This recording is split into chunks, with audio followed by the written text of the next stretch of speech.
ভারতের অন্যতম শীর্ষ ধনকুবের গৌতম আদানি ও তার ব্যবসায়িক গোষ্ঠী আদানি গ্রুপের শীর্ষ কর্মকর্তাদের বিরুদ্ধে মার্কিন যুক্তরাষ্ট্রে অভিযোগ দাখিল ভবিষ্যতে বাংলাদেশ ও আদানি গ্রুপের সম্পর্কে প্রভাব ফেলতে পারে, এমনটাই ধারণা করছেন ঢাকার জ্বালানি বিশেষজ্ঞরা। যুক্তরাষ্ট্রের আদানির বিরুদ্ধে এই অভিযোগ এমন এক সময় উঠল যখন ঢাকা হাইকোর্ট আদানি গ্রুপের সঙ্গে 1600 মেগাওয়াট বিদ্যুৎ চুক্তি নিয়ে তদন্তের নির্দেশ দিয়েছেন।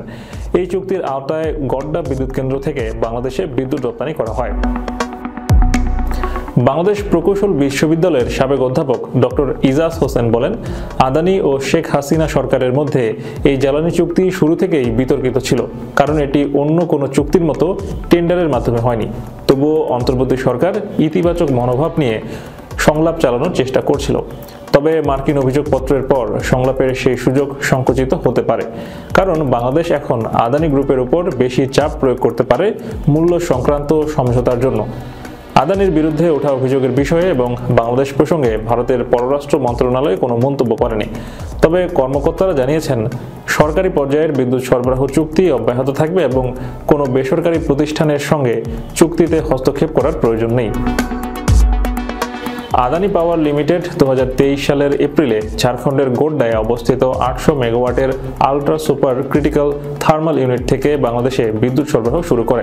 এই প্রকল্প বাংলাদেশের ক্রমবর্ধমান জ্বালানি চাহিদা পূরণের লক্ষ্য নিয়ে শুরু হলেও তা নিয়ে প্রশ্ন উঠতে শুরু করে। ডক্টর ইজাজ হোসেন বলেন, প্রথমে জ্বালানি প্রস্তাব আকর্ষণীয় মনে হয়েছিল কারণ তারা অস্ট্রেলিয়া ও ইন্দোনেশিয়া থেকে কয়লা এনে বাংলাদেশের চাহিদা মেটানোর প্রতিশ্রুতি দিয়েছিল। বাংলাদেশে গভীর সমুদ্র বন্দর না থাকায় বড় পরিসরে কয়লা আমদানি কঠিন ছিল।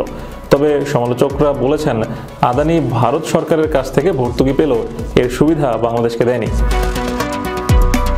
মূল্য সংক্রান্ত সমস্যাটি শেখ হাসিনা সরকারের সময়ও ছিল। 2023 সালের ফেব্রুয়ারিতে বাংলাদেশে বিদ্যুৎ উন্নয়ন বোর্ড আদানিকে মূল্য পুনর্বিবেচনার জন্য চিঠি পাঠায়।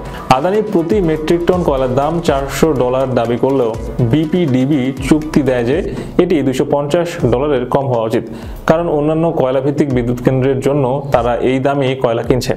চলতি বছরের আগস্টে হাসিনা সরকার পতনের পর বড় ধরনের চ্যালেঞ্জের মুখে পড়ে 2017 সালে স্বাক্ষরিত এই চুক্তি। হাসিনা সরকারের পতনের পর কয়লাভিত্তিক বিদ্যুৎ কেন্দ্র সহ বিভিন্ন জ্বালানি প্রকল্প পর্যালোচনার আওতায় আসে। অর্থনীতিবিদ ডক্টর দেবপ্রিয় ভট্টাচার্যের নেতৃত্বে গঠিত এই বিশেষ কমিটি এই চুক্তিগুলো খতিয়ে দেখা শুরু করে। যদিও জনমতে চুক্তিটি নিয়ে নেতিবাচক মনোভাব ছিল, তারপরেও অন্তর্বর্তী সরকার আদানির সঙ্গে সংলাপ চালিয়ে যায়। আদানি পাওয়ার বকেয়া বিল নিয়ে বিদ্যুৎ সরবরাহ বন্ধের হুমকি দিলে বাংলাদেশ সরকার 1450 কোটি পরিশোধের প্রতিশ্রুতি দেয় এবং প্রতিশ্রুতির বেশিরভাগ অর্থ পরিশোধ করে। যাই হোক, ঢাকার হাইকোর্টের সর্বশেষ নির্দেশনায় আদানির সঙ্গে বাংলাদেশের চুক্তি পুনরায় খতিয়ে দেখার সুযোগ তৈরি হয়েছে। আদানি চুক্তি নিয়ে নতুন করে আলোচনা এখন সরকারের সামনে একটি গুরুত্বপূর্ণ ইস্যু হয়ে দাঁড়িয়েছে।